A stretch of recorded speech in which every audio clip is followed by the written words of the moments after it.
पेट भर सकता है। सब हो जाता है अगर संत चाह लेगा। अगर संत चाह लेगा तो सब हो जाता है। बालू खा के पेट भर लेता है। इन्हें कोई शिकायत नहीं है। प्रधानमंत्री मोदी को एक परमात्मा मानते हैं, उनकी पूजा करते हैं। ऐसा कैसे हो सकता है कि एक पॉलिटिशियन को लेकर लोग इतने अंधे हो गए? और ये इकलौते नहीं है, मैंने पिछले वीडियो में आपको उसके कई और उदाहरण दिए थे। बीजेपी के टिकट पर तो कुत्ता भी खड़ा हो जाए हम जिता देंगे। ये सच है, अगर कुत्ता भी आएगा उसको भी जिताएंगे। ये तो फिर अंधविश्वास नहीं, भक्त हैं, अंधविश्वास नहीं है, हम भक्त हैं। महंगाई मेरे हिसाब से कोई ज्यादा नहीं हुई। अब मैं 10 साल से बनियान नहीं पहन रहा, देखो आप। वो भगवान है हमारे, हम उनकी पूजा करते हैं। ऐसा हुआ है इमोशनल मैनिपुलेशन और ब्रेन वॉशिंग की वजह से। एक बड़े स्केल पर देश में लोगों का ब्रेन वॉश किया गया है। और जो माफिया यहाँ पर ब्रेन वॉश कर रहा है लोगों का, वो 4 डिपार्टमेंट्स पर काम करता है। पहला डिपार्टमेंट लोगों में गर्व और अहंकार भरता है कि आप महान हो क्योंकि आप हिंदू धर्म में पैदा हुए। दूसरा डिपार्टमेंट आपको एहसास दिलाता है विक्टिमाइजेशन का, कि सदियों से, 1000 सालों से आपके पूर्वज विक्टिम बनकर रहे थे। तीसरा डिपार्टमेंट आपके अंदर डर भरता है कि आपको खतरा है उन लोगों से। और चौथा डिपार्टमेंट यहाँ नरेंद्र मोदी को मसीहा बनाता है कि सिर्फ नरेंद्र मोदी ही आपको बचा सकते हैं। पहले 3 डिपार्टमेंट्स की मैं 3 अलग अलग वीडियोस में ऑलरेडी बात कर चुका हूँ। अब वक्त है इस चौथे डिपार्टमेंट को एक्सपोज करने का। नरेंद्र मोदी की कल्ट ऑफ पर्सनैलिटी, कैसे इनके इतने सारे फेलियर्स के बाद भी लोगों को इमोशनली मैनिपुलेट किया जाता है कि लोग इन्हें भगवान मान बैठे। आइए जानते हैं आज के इस वीडियो में।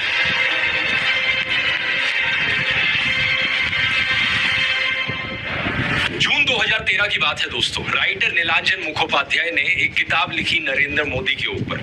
ये एक बायोग्राफी थी। इस किताब में लिखा गया कि कैसे नरेंद्र मोदी जब 6 साल के थे, वडनगर रेलवे स्टेशन पर गुजरात में वो चाय बेचा करते थे। ये चाय बेचने वाला किस्सा तभी से लेकर नरेंद्र मोदी की संघर्ष की कहानी का ये एक मेजर टॉकिंग पॉइंट रहा है। 2015 में जब टाइम मैगजीन ने प्रधानमंत्री मोदी का इंटरव्यू लिया तो उन्होंने बताया कि कैसे वो एक बहुत गरीब परिवार से आते थे, कैसे बचपन में वो चाय बेचा करते थे रेलवे स्टेशन पर। इनकी एग्जैक्ट लाइनें सुनिए। मैं पॉवर्टी में पैदा हुआ हूँ, बचपन में मेरा पूरा बचपन पॉवर्टी में बीता है। मेरे लिए पॉवर्टी एक तरीके की पहली इंस्पिरेशन थी मेरी जिंदगी में। लेकिन कितनी सच्चाई है इन बातों में? बहुत से लोगों ने टाइम टू टाइम सवाल उठाए, जैसे कि नरेंद्र मोदी के बचपन की ये फोटो देखिए। वे 1950 यानी 1950 में पैदा हुए थे। क्या उस समय किसी गरीब परिवार में पैदा हुए बच्चे के पास ऐसे कपड़े होंगे? जरा खुद ही सोचकर देखिए। सूट तक पहन रखे हैं इन्होंने अपनी बचपन की फोटोज में। मैं खुद 1994 में एक मिडिल क्लास फैमिली में पैदा हुआ हूँ, लेकिन मेरी तो बचपन की ऐसी कोई फोटो नहीं मिलेगी आपको जिसमें मैंने कोई सूट पहन रखा हो। और नरेंद्र मोदी अपने आप को गरीब ही नहीं, बहुत गरीब परिवार का बताते हैं। इंडिया टुडे ने इनकी पुराने घर की एक फोटो पब्लिश करी थी, स्क्रीन पर देखिए। बहुत बड़ा घर नहीं है, लेकिन क्या आपको ये 1950s के किसी बहुत गरीब परिवार का घर दिखता है? परिवार में नरेंद्र मोदी के 5 भाई और 1 बहन है। 2 साल पहले नरेंद्र मोदी के छोटे भाई प्रहलाद मोदी ने कहा था कि उन 5 भाइयों में से जिसका नंबर लगता था वो मदद करने चले जाता था। उनके पिता ने पूरी जिंदगी चाय बेची, उन 5 भाइयों और 1 बहन को बड़ा किया। इसलिए नरेंद्र मोदी को चाय बेचने वाले का बेटा कहना चाहिए। ये पत्रकारों की गलती है। सब भाइयों ने चाय बेची है, मेरे पिता ने पूरी जिंदगी चाय बेची, पूरी जिंदगी। इसीलिए कहा जाए तो चाय बेचने वाले का बेटा कहना चाहिए, चाय बेचने वाला नहीं कहना चाहिए। ये पत्रकारों की गलती है। 2014 में कांग्रेस नेता अहमद पटेल ने कहा था कि नरेंद्र मोदी कभी चाय वाला नहीं थे, बल्कि वो एक कैंटीन ठेकेदार थे। अब कांग्रेस की बात पर कितना यकीन किया जाए नहीं किया जाए, लेकिन 2021 में बीजेपी ने भी ये कैंटीन वाली चीज अनइंटेंशनली एक्नॉलेज करी थी। रेलवेज मिनिस्टर अश्विनी वैष्णव ने इंस्ट्रक्ट किया ऑफिशियल्स को कि वो वडनगर रेलवे स्टेशन पर एक कैंटीन को ब्यूटीफाई करें। इंडिया टुडे के आर्टिकल में यह क्लियरली लिखा हुआ है और इसके नीचे एक फोटो भी लगी है इस टी स्टॉल / कैंटीन की, जो नरेंद्र मोदी के पिता चलाया करते थे। हाल ही में लिखे गए CNN के इस आर्टिकल को देखिए। नीलांजन मुखोपाध्याय खुद कहते हैं कि मोदी की जो पॉवर्टी की कहानी है वो ग्रॉसली एग्जैजरेटेड है, यानी कि बहुत बढ़ा चढ़ाकर लोगों को बताई गई है। इतना ही नहीं, एक दूसरे आर्टिकल में नीलांजन बताते हैं कि नरेंद्र मोदी के पिता के पास इतने पैसे थे कि वो मोदी और उनके भाइयों को स्कूल भेज पाए। और स्कूल जाने का मतलब था कि वो कहीं और फुल टाइम काम नहीं कर सकते थे, बस वो स्कूल के बाद अपने पिता का हाथ बटाया करते थे। You're so bland. ये सब सुनकर एक बहुत बड़ा सवाल आपके मन में आएगा कि ऐसी कहानियों को क्यों बढ़ा चढ़ाकर हमें बताया जाता है। नीलांजन कहते हैं ऐसा इसलिए किया जाता है ताकि इंडियन पब्लिक को एक आइडिया बेचा जा सके। मित्रों, मैं बचपन में रेल के डिब्बे में चाय बेचता था और आज आपके सामने खड़ा हूं।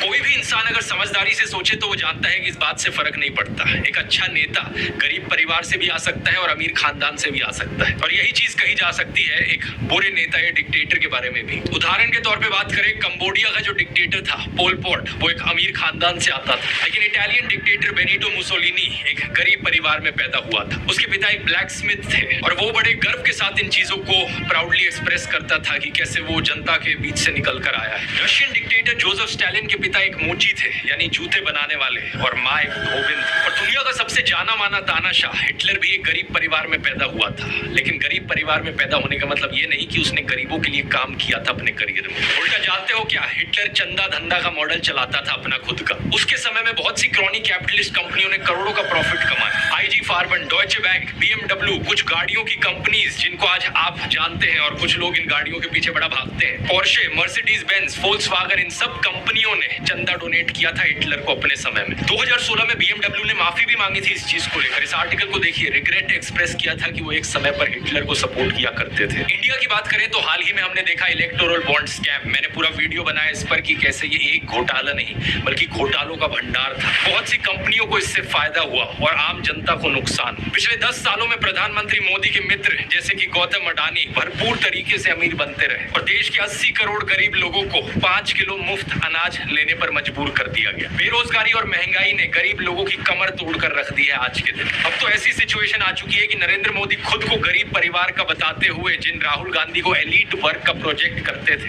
युवराज कहते थे, आज वही राहुल गांधी खुल्लम खुल्ला गरीबों को कह रहे हैं कि वो गरीबों के हैं और नरेंद्र मोदी अडानी अंबानी जैसे अमीर सेठों के। अदानी को बिना मजदूरी बिना कुछ लाखों करोड़ रुपए देते हैं तो कहते देखो देखो देखो विकास हो रहा है। हमने मनरेगा किया, मजदूरी के लिए पैसा दे रहे हैं और कहते हैं गरीबों की आदत बिगाड़ रहे हैं। मैं आपका हूँ, वो उनके हैं। राहुल गांधी कह रहे हैं कि जितना रुपए नरेंद्र मोदी ने अडानी को दिया है उतना रुपए वो देश के गरीब लोगों को देंगे। और मैं देश को फिर से दोहरा के कह रहा हूँ, जितना पैसा नरेंद्र मोदी जी ने इनको दिया है ना, उतना ही पैसा हम हिंदुस्तान के गरीब लोगों को देने जा रहे हैं। महालक्ष्मी योजना, पहली नौकरी पक्की योजना, इन योजनाओं के माध्यम से करोड़ों लाखपति बनाए। इन्होंने 22 अरबपति बनाए, हम करोड़ों लाखपति। प्रधानमंत्री मोदी इसका ज्यादा जवाब दे नहीं पाए। उल्टा उन्होंने कोशिश करी थी ये कहने की कि अडानी अंबानी एक्चुअली में कांग्रेस के साथ मिले हुए हैं। शाहजादे कोशिश करें इस चुनाव में ये अंबानी अडानी से इतना माल उठाया है। मार्च में आई इस रिपोर्ट को देखिए, भारत में इनकम इनइक्वालिटी 100 साल में सबसे ज्यादा हो गई है। इतनी बुरी हालत अंग्रेजों के जमाने में भी नहीं होती थी। ऐसे में अगर राहुल गांधी ने संकल्प लिया कि अगले 5 सालों में वो सभी 22 करोड़ गरीब लोगों को गरीबी से निकाल देंगे तो इसमें क्या गलत किया। लेकिन पीएम मोदी इस बात पर भी तंज कसने लगे। उनके पास खुद कोई अपना विजन नहीं है। 80 करोड़ लोगों के हाथ में कटोरा पकड़ा दिया और अगले 5 सालों के लिए यही 5 किलो अनाज वाली स्कीम एक्सटेंड कर दी। ना रोजगार का कोई प्लान बताया है, ना महंगाई कंट्रोल कैसे होगी ये बताया, ना गरीबी कैसे हटेगी ये बताया। और जब राहुल गांधी ने सबके लिए रोजगार की बात करी तो प्रधानमंत्री मोदी उनका मजाक उड़ाने लग गए। कांग्रेस के शाहजादे ने अभी घोषणा की, आप भी सुन करके हंसोगे। सुनाओ, जोरों से हंसना पड़ेगा आपको। और आपको ये भी मालूम कि ये टेम्पो में पैसा देते हैं, क्या ये आपका पर्सनल एक्सपीरियंस है क्या? फरवरी 2020 में गुजरात में नमस्ते ट्रंप इवेंट हुआ था, तो गरीबों को छुपाने के लिए एक 1600 फुट लंबी दीवार बनाई गई थी। जरा खुद सोचकर देखो, 1995 से लेकर 2020 25 साल से गुजरात में बीजेपी की सरकार थी, जिनमें से 3 बार तो खुद नरेंद्र मोदी ही चीफ मिनिस्टर थे, लेकिन इनसे गरीबी नहीं हटाई गई, उल्टा ये गरीबों को छुपाने लग गए। G20 समिट के समय दिल्ली में भी यही हुआ था। कुछ बस्तियों को हरे पर्दे के पीछे ढक दिया गया था, यानी कि इन गरीब लोगों की मूवमेंट को भी रिस्ट्रिक्ट कर दी। इसी के तहत ये पूरी दुकानें यहाँ से ढक दी गई हैं। जो थोड़ा झुग्गी टाइप घर थे उनको भी ढक दिया गया है यहाँ पर। सोचिए कि ये कितना डीह्यूमनाइजिंग है। कोई आपसे कहे कि तुम अच्छे नहीं लग रहे हो, तुम तो एक दाग धब्बा हो। वो गोरे सेठ आ रहे हैं हमारे देश में घूमने, तुम्हें एक पर्दे के पीछे छुपा दिया जाएगा। कैसा लगेगा आपको ये सुनकर? उन गरीबों की सोचो, उन्हें कैसा लगा होगा। सीधा कहते हैं कि यहाँ जाओ, उस गरीब को तो भगा सकते हो, उस अमीर को भगा के देखो ना। तो इन सब चीजों के चलते नरेंद्र मोदी की जो गरीब परिवार वाली ब्रांडिंग थी, अब ये लगभग खत्म हो चुकी है। लेकिन उनके कल्ट ऑफ पर्सनैलिटी का ये केवल एक हिस्सा है। दूसरा हिस्सा यहाँ पर आता है उनके परिवार को लेकर। व्हाट्सएप पर और गोदी मीडिया के जरिए आपको बार बार बताया जाता है कि नरेंद्र मोदी इतने महान हैं क्योंकि उन्होंने देश के लिए अपने परिवार को छोड़ दिया, अपनी पत्नी को छोड़ दिया। देखो, वैसे ये एक पर्सनल मामला है, किसी पति पत्नी की आपस में ना बने ये कोई बड़ी चीज नहीं है, बहुत से लोगों के साथ ऐसा होता है। लेकिन यही लोग खुद इस पर्सनल बात को बीच में लाते हैं, इसे अचीवमेंट के तौर पर ऊपर दिखाने के लिए देश के लिए पत्नी को छोड़ दिया। कोई सेंस है इस बात का? पूर्व प्रधानमंत्री लाल बहादुर शास्त्री जी ने तो अपनी पत्नी को नहीं छोड़ा, तो क्या वो देश के लिए काम नहीं कर पाए? महात्मा ज्योतिबा फूले की पत्नी सावित्रीबाई फूले के बारे में तो सब जानते हैं, क्या उन्होंने देश के लिए महान काम नहीं किया? आपने अगर रामलीला देखी है तो उसमें भी देखा होगा कि कैसे सीता जी ने भी भगवान राम का साथ दिया वनवास में, और राम ने उन्हें बचाने के लिए क्या क्या नहीं किया। तो व्हाट्सएप यूनिवर्सिटी की एक ऐसी घटिया नारी विरोधी मानसिकता है जहां आप औरत को एक अड़चन की तरह देखते हो, जहां आप पत्नी को छोड़ देने को एक अचीवमेंट की तरह दिखाते हो। और केवल पत्नी ही नहीं बल्कि नरेंद्र मोदी के परिवार को लेकर भी व्हाट्सएप माफिया यही बात फैलाता है। अरे औरों की तो छोड़ो, नरेंद्र मोदी खुद इस बात को बार बार दोहराते रहते हैं, कहते हैं कि उन्होंने अपने परिवार को देश के लिए छोड़ दिया। मेरे देशवासियों, मेरे घर परिवार सब कुछ देश के लिए छोड़ा है। पंजाब केसरी अखबार ने तो उनकी चरण वंदना करते हुए उनकी तुलना भगवान बुद्ध और महावीर जैन से कर डाली। लेकिन इन लोगों से मैं पूछना चाहता हूँ, कभी भगवान बुद्ध ने अपना घर छोड़कर ऐसे बयान दिए क्या? सम्माननीय आदरणीय दीदी, आदरणीय दीदी, ओ दीदी। किसी औरत को कांग्रेस का विधवा कहा, 50 करोड़ की गर्लफ्रेंड कहकर अपमानित किया, समाज में नफरत का जहर बोया। सत्ता पाने के लिए भगवान बुद्ध ने ये सब नहीं किया था, वो तो खुद एक राजकुमार थे। वो तो सत्ता को, महल को और सिंहासन को छोड़कर जंगल में गए थे, और उनके पीछे उनके माँ बाप, उनकी पत्नी यशोधरा और उनके बेटे राहुल तो राजमहल में सुविधाओं के साथ जी रहे थे। और जब बुद्ध की ज्ञान प्राप्ति हुई तो जानते हैं उन्होंने सबसे पहले क्या कहा था? oshonews.com पर ओशो के एक लेक्चर का ट्रांसक्रिप्ट दिया हुआ है। जब बुद्ध को ज्ञान प्राप्ति हुई तो पहली बात उन्होंने अपने शिष्यों से ये कही, मैं यशोधरा के पास जाना चाहता हूँ, उससे बात करना चाहता हूँ। ये सुनकर आनंद व्याकुल हो गए, बोले कि ये ठीक नहीं है, लोग क्या कहेंगे? बुद्ध ने कहा, मुझे उसका धन्यवाद करना है उसकी मदद के लिए, और जो मेरे साथ हुआ, जो मुझे मिला, इसका कुछ हिस्सा मुझे उसे देना है, ये उसका कर्ज है मुझ पर। और वो गए। यशोधरा ने उन्हें देखा, 12 साल का गुस्सा उनके अंदर था। वो बोली, मुझसे कहकर तो जाते, क्या मैं तुम्हें रोकती? इतना भी विश्वास नहीं था मुझ पर। बुद्ध ने माफी मांगी, ये कहा कि मैं ना समझ था, अब समझ आई तो वापस आया हूँ। सुनो, कुछ अद्भुत हो गया। मेरा पहला दायित्व तुम्हारे प्रति है, इसलिए वह अनुभव तुम्हारे साथ साझा करूंगा। यशोधरा की आंखों से आंसू झरने लगे। अब प्रधानमंत्री मोदी का इंस्टाग्राम अकाउंट देखिए जरा। प्रियंका चोपड़ा और निक जोनस की वेडिंग रिसेप्शन में गए, उन्हें बधाई दे रहे हैं। इस वीडियो को देखिए। विराट कोहली और अनुष्का शर्मा की वेडिंग रिसेप्शन पे जाकर उन्हें गुलाब दे रहे हैं। मलयालम एक्टर सुरेश गोपी की बेटी की शादी में गए। टाइम्स नाउ की एंकर नविका कुमार के बेटे की शादी में गए। मुकेश अंबानी ने हॉस्पिटल खोला तो वहां बधाई देने पहुंच गए। इस न्यूज आर्टिकल को भी देखिए। नरेंद्र मोदी ने गौतम अडानी के बेटे करण की ग्रैंड एंगेजमेंट सेरेमनी को भी अटेंड किया। तो बॉलीवुड सेलिब्रिटीज और अमीर सेठों की शादियों में जाने के लिए बहुत समय है इनके पास। हालांकि इसमें कुछ गलत नहीं है, इनकी मर्जी अगर ये जाना चाहें तो। लेकिन सवाल यहाँ पर ये, क्या केवल अपने भाइयों और परिवार को ही छोड़ना पड़ता है क्या देश के लिए? एबीसी के इस आर्टिकल को देखिए। अवनी दास रिपोर्ट करती है कि अक्टूबर 2023 में मोदी परिवार उनके भतीजे की शादी के लिए इकट्ठा हो रहा था, लेकिन एक इंसान वहां से गायब थे, नरेंद्र मोदी। आपने फोटोज और वीडियोस में जरूर देखा होगा कि प्रधानमंत्री मोदी अपनी माता जी से मिलने जाया करते थे, जो कि अच्छी बात है। लेकिन कभी आपने नोटिस किया कि केवल वहां 3 लोग होते थे इस मुलाकात में? प्रधानमंत्री मोदी, उनकी माता जी और कैमरामैन। कभी कभार मुलाकात में वाह, मजा आ गया माइलन सर्कल पे 1 करोड़ रुपए जीत के। सुनो, माइलन सर्कल से आपको फोन आया। में 2-3 और लोग होते थे, लेकिन वो हमेशा और कैमरामैन ही होते थे। 3 साल पहले बीबीसी कॉरेस्पॉन्डेंट तेजस वैद्या ने प्रधानमंत्री मोदी के भाई प्रहलाद मोदी से बात करी, और सुनिए उनका क्या कहना था। तेरे परिवार ने दूर रखवानी सूचना आपवावे।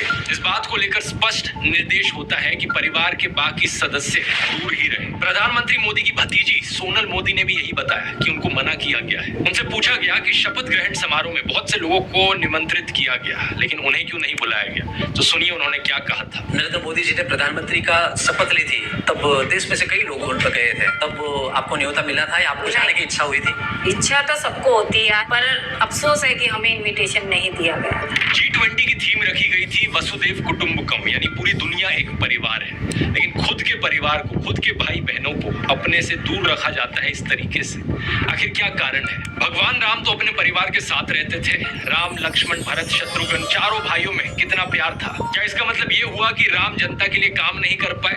उन्होंने तो राम राज्य स्थापित किया था जहां कोई गरीब बेरोजगार दुखी नहीं था। मैं फिर से कहूंगा ये प्रधानमंत्री मोदी का अपना पर्सनल मैटर है। अगर वो बॉलीवुड, अडानी, अंबानी जैसे दोस्तों के साथ ताल्लुक रखना चाहते हैं और अपने परिवार के साथ नहीं, उनकी मर्जी। मुझे प्रॉब्लम इस बात से नहीं है, प्रॉब्लम इस बात से है कि इसे अचीवमेंट की तरह क्यों दिखाया जाता है कि मैंने अपना परिवार छोड़ दिया, देखो मैं कितना महान हूँ। ये कोई अचीवमेंट होती है क्या? इसका साइड इफेक्ट ये हुआ है कि बहुत से हिंदू युवा ब्रेन वॉश हो गए हैं। होना ये चाहिए कि वो अच्छे से पढ़ लिख कर कुछ बने, काम धंधा करे, कुछ कमाए और अपने माँ बाप की सेवा करे। लेकिन नहीं, कुछ यूथ की क्या हालत हो गई है कि वो हाथों में तलवार लेकर मस्जिदों के सामने घूम रहे हैं। उन्हें भी अपने परिवार से, अपने माँ बाप से कोई मतलब नहीं। सेलिंग पॉइंट नंबर 1 था मैं गरीब परिवार से हूँ। सेलिंग पॉइंट नंबर 2 था कि मैंने अपने परिवार को छोड़ दिया देश के लिए। और सेलिंग पॉइंट नंबर 3 अब आता है फकीरी। नरेंद्र मोदी अक्सर कहते हैं कि उन्होंने भिक्षा मांगकर गुजारा किया।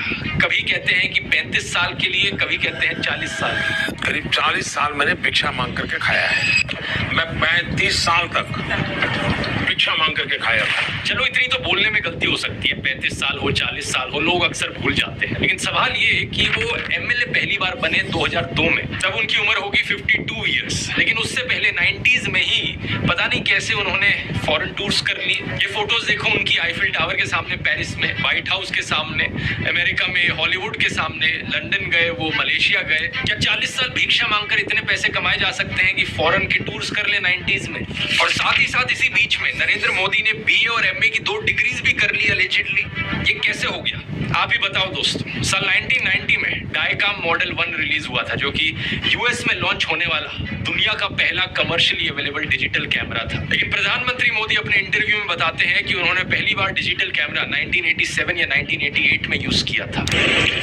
मैंने पहली बार डिजिटल कैमरा का उपयोग किया था 87-88 में शायद। मतलब भिक्षा मांगकर यहाँ पर फॉरेन टूर भी कर लिए और डिजिटल कैमरा भी खरीद लिए डिजिटल कैमरा के रिलीज होने से पहले। वाह क्या फकीरी है। वाह मोदी जी, वाह वाह। अपनी कलम को गिरवी रख चुका एक गीतकार कहता है कि फकीरी है आपके स्वभाव में। एक फकीरी है आपके स्वभाव में। कभी नरेंद्र मोदी खुद ही कहते हैं कि हम तो फकीर आदमी हैं, झोला उठाकर चल पड़ेंगे। अरे हम तो फकीर आदमी है, झोला लेके चल पड़ेंगे जी। लेकिन पूरी दुनिया में आपने ऐसा कोई फकीर देखा है जो 1,40,000 का चश्मा लगाता हो, अपनी बूढ़ी माँ को नोटबंदी के लिए लाइन में खड़ा कर दिया और खुद घूमते हैं 12 करोड़ की मर्सिडीज में? एक तरफ तो शास्त्री जी जैसे प्रधानमंत्री देखे हैं देश ने। बताया जाता है कि उनके पास सिर्फ 2 धोती और 2 कुर्ते हुआ करते थे। कुर्ता फटकर इस्तेमाल करने लायक ना रहे तो उसे भी रुमाल बना लेते थे लाल बहादुर शास्त्री जी। लेकिन प्रधानमंत्री मोदी की यूएस विजिट की इन फोटोज को देखिए, एक दिन में 4 बार कपड़े बदलते हैं। तो प्रिंट में लिखे गए इस आर्टिकल को देखिए, उत्तराखंड और हिमाचल जाते हुए प्रधानमंत्री मोदी ने 8 घंटे में 4 बार कपड़े बदले। इस टाइम्स ऑफ इंडिया के आर्टिकल को देखिए, प्रधानमंत्री मोदी गंगा आरती करने गए तब भी कपड़े बदलते जा रहे हैं। हुगली टाइम्स वालों ने तो इनकी फैंसी ड्रेस का एक पूरा कोलाज बना दिया। इंडिया टुडे ने भी इनकी 22 हेडगियर्स की कलेक्शन दिखाई है इस आर्टिकल में। और इस इंडियन एक्सप्रेस के कोलाज को भी देखिए। अगर ये फकीरी वाली बात भी नहीं बैठती लोगों में, तो इस सब के बाद अगला हथियार आता है कि इनको भगवान का अवतार ही बना दो। ये एक बार नहीं, 2 बार नहीं, बल्कि कितनी बार कितने नेताओं ने बार बार प्रधानमंत्री मोदी को भगवान से कंपेयर किया है। और मोदी जी भारत के भगवान का वरदान बन के आए हैं। भगवान नहीं, मनुष्य के रूप में नरेंद्र मोदी जी के रूप में अवतार लिया। हमारे माननीय प्रधानमंत्री जो खुद भगवान का रूप है।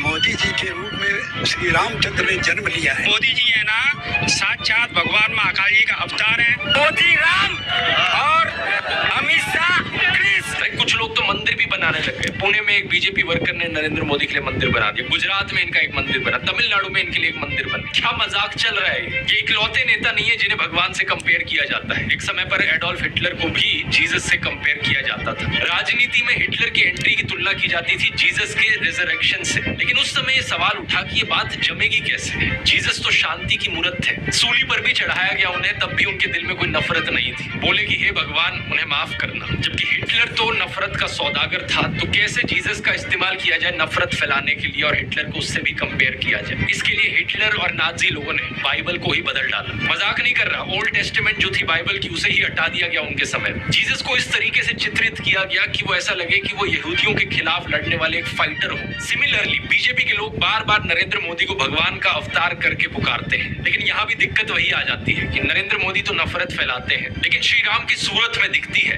विनम्रता, सौम्यता, करुणा। राजा रवि वर्मा की इस आइकॉनिक पेंटिंग को देखिए, राम दरबार, जो कि हमारे देश के करोड़ों घरों में लगी हुई है। इस प्रॉब्लम का समाधान ढूंढने के लिए इनके लोगों ने राम की सूरत बदलनी शुरू कर दी। पिछले कुछ सालों में आपने देखा होगा ये एंग्री हनुमान और एंग्री राम की आइकॉनोग्राफी गाड़ियों के पीछे इसे लगाया जाता है, ये दर्शाने के लिए कि ये है असली में भगवान राम। चरित्र ही बदल दो भगवान का। रामायण में मुसलमानों का कोई जिक्र नहीं है, लेकिन इन लोगों ने रामायण को भी तोड़ मरोड़ दिया अपने नफरतखोर एजेंडा के लिए। 2016 में एक बीजेपी एमपी ने कहा कि मुसलमान तो रावण के डिसेंडेंट्स हैं। व्हाट्सएप माफिया वालों ने हमारे हिंदू स्क्रिप्चर्स में एक झूठा कोट इंसर्ट कर दिया, धर्म हिंसा तथैव च। जो चीज किसी वेद पुराण में नहीं थी, किसी रामायण महाभारत में नहीं थी, इन्होंने जबरदस्ती अपना नफरतखोर एजेंडा बीच में घुसा दिया उसने। धर्म हिंसा तथा उच्चव, आपको जान करके आनंद होगा कि ये किसी भी ग्रंथ में कहीं पर भी नहीं लिखा हुआ है, और इससे आपके रोंगटे भी खड़े हो जाने चाहिए कि ये कौन सी सेंट्रलाइज्ड कॉन्स्पिरेसी यूनिट है जो इतनी बड़ी बड़ी साजिशें करती है कि जो बात धर्म ग्रंथ में लिखी भी नहीं हुई है उसको संस्कृत में लिख करके उसको चारों तरफ व्हाट्सएप से और दूसरे जरियों से फैला देती है। सच तो ये है दोस्तों कि ये लोग हमारे हिंदू धर्म को ही तोड़ने मरोड़ने लग गए अपने नफरतखोर एजेंडा को फैलाने के लिए। लेकिन अब बहुत से हिंदुओं को इनका एजेंडा समझ में आ गया है। इस तरीके का हमारे धर्म के साथ खिलवाड़ करना लोगों को अच्छा नहीं लग रहा है, इसलिए ये कार्ड भी अब फेल होता जा रहा है। तो इन बीजेपी वालों ने क्या सोचा कि अवतार से एक लेवल नीचे इन्हें सर्वगुण संपन्न शक्तिमान दिखाया जाए। वाह क्या सीन है, वाह क्या सीन है। लेकिन किसी को यहाँ शक्तिमान बनाने का सबसे आसान तरीका है कि फ्री एडवाइस है, ले लो। ग्लो रोड से रीसेल करके फ्री डिलीवरी का मजा लो। Download the app to resell and earn now. दूसरी आईटी सेल ने राहुल गांधी को पप्पू बना दिया। व्हाट्सएप पर इनकी आधी अधूरी क्लिप्स तोड़ मरोड़ के दिखाई जाने लगी कि जैसे राहुल गांधी में तो कुछ समझ ही नहीं है, वो तो बिल्कुल बेवकूफ इंसान है। लेकिन सच्चाई ये है कि पिछले 10 साल में पीएम मोदी ने एक भी प्रेस कॉन्फ्रेंस नहीं करी, कोई अनस्क्रिप्टेड इंटरव्यू नहीं किया, जबकि राहुल गांधी ने दिल्ली यूनिवर्सिटी से लेकर हार्वर्ड यूनिवर्सिटी तक लेक्चर दिए हैं, लोगों से ढेर सारी हर साल 2 साल अनस्क्रिप्टेड इंटरैक्शंस की है। ये बात सही है कि उनकी कुछ फनी क्लिप्स जरूर है जहां उनके मुंह से कुछ उलट पुलट निकल गया। This morning, I got up at night. लेकिन ऐसी क्लिप्स तो नरेंद्र मोदी की भी बहुत है। तीसरा कहा था विमेन डेवलपमेंट की मैंने बात कही थी, कब हो गया ये? नरेंद्र मोदी वही है जो नाले से निकलने वाली गैस से चाय बनाने की बात करते हैं। कहते हैं कि पसीने से मुंह पोंछ लेता था तो ग्लो आ जाती थी। कभी ये क्लाइमेट चेंज को डिनाई करते हैं कि गर्मी नहीं बढ़ रही बल्कि हमारी गर्मी सहने की शक्ति कम हो रही है, तो कभी ये बादलों से रेडार का सिग्नल रोकने की बात करते हैं। लेकिन मैंने कहा इतने क्लाउड है, बारिश हो रही है, तो एक बेनिफिट है कि हम राडार से बच सकते हैं। एक तो जानते नहीं है, ऊपर से अहंकार इतना कि अपने अज्ञान का भी एहसास नहीं। एक दफा मोदी दूसरे देश में गए थे, वहां भारत का राष्ट्रीय गान चल रहा था और ये बीच में ही चलने लगे। ऐसी गलती किसी से भी हो सकती है, लेकिन बात मैं यहाँ पर ये बताना चाह रहा हूँ कि प्रधानमंत्री मोदी की भी फनी क्लिप्स बहुत सारी हैं। दूसरों को पप्पू बोलने से पहले अपनी क्लिप्स पर नजर डाल लो।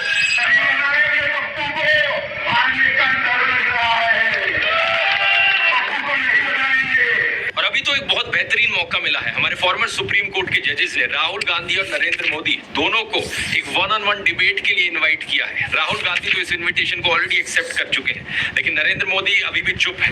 अगर ऐसा होता है तो जनता के लिए भी एक बड़ा सीधा मौका होगा देखने का कि नरेंद्र मोदी और राहुल गांधी में से कौन ज्यादा समझदार है, कौन ज्यादा इंटेलिजेंट है और कौन ज्यादा केपेबल लीडर है देश के लिए। लेकिन नरेंद्र मोदी अगर इस डिबेट से भागते हैं और जवाब ही नहीं देते तो समझ जाना कौन यहाँ पर बेहतर है। इस कल्ट ऑफ पर्सनैलिटी में प्रधानमंत्री मोदी का सबसे बड़ा कार्ड है सब जगह फोटो चिपकाओ। बचपन में मैं सोचता था कि ये कोका कोला जैसी ड्रिंक्स की एड्स क्यों आती है टीवी पर, हर कोई तो जानता है कि कोका कोला क्या है। बाद में मुझे समझ आया कि out of site is out of mind, यानी नजर से बाहर तो दिमाग से बाहर। और इसकी उल्टी एक टैक्टिक है, जितना नजर में रहोगे उतना लोगों के दिमाग में घुसोगे। अखबार पर नरेंद्र मोदी, रेडियो पर नरेंद्र मोदी, टीवी चैनलों पर नरेंद्र मोदी, फेसबुक पर नरेंद्र मोदी, पेट्रोल पंप की होर्डिंग्स पर नरेंद्र मोदी, सड़क पर पोस्टर छपे हैं, गूगल एड्स पे करोड़ों खर्च करके अपना चेहरा दिखा रखा है। हर एक सरकार सरकारी स्कीम के इश्तिहार पे, अरे ये सब तो छोड़ो, कोविड वैक्सीन के सर्टिफिकेट पे भी नरेंद्र मोदी। सेल्फी पॉइंट्स तक बना डाले इन्होंने जगह जगह। 2022 की इस रिपोर्ट को देखिए। आईएनबी मिनिस्ट्री ने बताया कि सरकार ने 8 सालों में 6,400 करोड़ से ज्यादा रुपए खर्च किया एडवर्टाइजमेंट्स पर। हर रोज का 71 लाख रुपए तो अखबारों में ऐड देने में लगा दिया। और ये सब तो सरकारी पैसे से चलने वाली एड्स थी। इसके अलावा जो पार्टी फंड से चलने वाली एड है वो अलग, और गोदी मीडिया के एंकर जो दिन रात चाटुकारिता करते हैं वो अलग। हर जगह नरेंद्र मोदी। एक गायक थे जिम मॉरिसन, उन्होंने कहा था कि जो मीडिया को कंट्रोल करता है वो दिमाग को कंट्रोल करता है। लेकिन एक और सिंगर थे बॉब मार्ले, उन्होंने कहा था कि हर वक्त हर किसी को बेवकूफ नहीं बनाया जा सकता। और अब यही हो रहा है कि हर तरफ मोदी का चेहरा देखकर लोग उकता गए हैं। और ये जो वॉर रुकवाने वाली कहानियां हैं, इन पर पूछा जा रहा है कि इतनी ही वॉर रुकवाने वाले हो तो मणिपुर की हिंसा क्यों नहीं रुकवा देते? इलेक्ट्रल बॉन्ड का पैसा है, कहीं तो यूज होगा। किसी एक्टर को उठा के बेटी बना देंगे, पापा ने वॉर रुकवा दी, पापा मणिपुर के दंगे क्यों नहीं रुकवाते? लोग पूछ रहे हैं कि भारत में सब चंगासी है तो 2022 में सब रिकॉर्ड तोड़ते हुए 2.25 लाख लोगों ने भारतीय नागरिकता क्यों छोड़ दी? इस मोदी मैजिक के खत्म होने का सबसे बड़ा सबूत यही है कि बीजेपी को दूसरी पार्टियों के उन नेताओं को अपनी पार्टी में लाना पड़ रहा है जिन पर भ्रष्टाचार के एक से बढ़कर एक आरोप लगे। अगर मोदी मैजिक अब सही में बचा होता तो मोदी के नाम से ही चुनाव जीता जा सकता था। इन बाहर के नेताओं को लाने की जरूरत नहीं थी अपनी पार्टी में। ये झूठ, डर और नफरत फैलाने की जरूरत नहीं थी। इस वीडियो में तो मैंने आपको नरेंद्र मोदी का वो चेहरा दिखाया है जो व्हाट्सएप माफी आपको दिखाता रहता है। अगले वीडियो में मैं आपको दिखाऊंगा उनका असली चेहरा, उनके माइंड में क्या क्या चलता रहता है। यहाँ मैं आप लोगों को धन्यवाद करना चाहूंगा क्योंकि आप लोग इतने जज्बे के साथ इनकी इस झूठ और नफरत की फैक्ट्री को तबाह करने में लगे हुए हो। हमारे इस मिशन 100 करोड़ पर लगे रहिए। ये देखकर खुशी होती है कि किसी का कमेंट आता है ये कहते हुए कि आपने एक वीडियो को 850 लोगों के साथ शेयर किया व्हाट्सएप पर। कहीं पता चलता है कि प्रोजेक्टर स्क्रीन पर दिखाकर आप वीडियो चला रहे हो राजस्थान की गलियों से लेकर वेस्ट बंगाल तक। किसी ने टीवी लगा दिया बाहर मुंबई में ताकि लोगों तक सच पहुंचाया जा सके। इसी तरीके से लगे रहो। हमें देश के लोकतंत्र को बचाना है, देश के संविधान को बचाना है। वोट करने जरूर जाना और अपने आसपास के 10 लोगों को कन्विंस करना वोट करने के लिए। वोट करना इस नफरत और झूठ के खिलाफ। मुझे यकीन है कि हम इकट्ठे मिलकर देश को बचा लेंगे। अगर आपने इस ब्रेन वॉशिंग माफिया के चारों डिपार्टमेंट्स के बारे में पहली बार सुना है तो इस वीडियो को जरूर देखिए। यहाँ पर मैंने शुरुआत से समझाया था पहले डिपार्टमेंट के बारे में। क्लिक करके देख सकते हैं। इनकलाब जिंदाबाद। जय हिंद।